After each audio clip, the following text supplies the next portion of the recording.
Okay, so you're watching my cushion making tutorial. This is a cushion with an Oxford flap. This part that we're looking at here is the zip part. So what you need to do on a scrap piece of fabric is draw a rectangle that is smaller, than your zip that you're using, and draw a central line across that and triangles in the corners.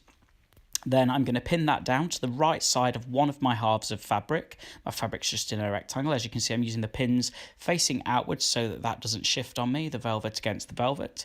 I'm going to sew now around the parameter of that rectangle that I drew, but not the central line. So I'm going to sew all the way around and then just cut down that central line to the little triangles that I drew in the corner, and they come out from about 1 centimetre from the edge.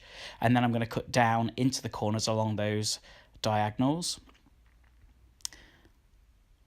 Then we can see I've pulled that right the way through now to the opposite side. So pulled all the fabric through the opening and to the opposite side, which you can see here, and I've pinned that down, ready to sew that down in place.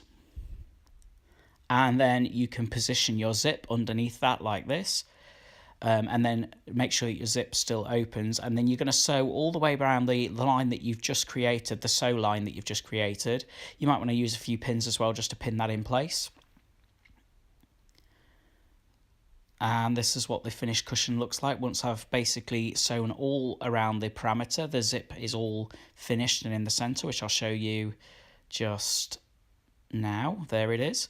And as you can see, it works fine, not a problem. And I've also sewed around the edge. If you can see here on this still, this is the finished cushion. You can see I've done an Oxford flap, which means to sew 1 inch in from the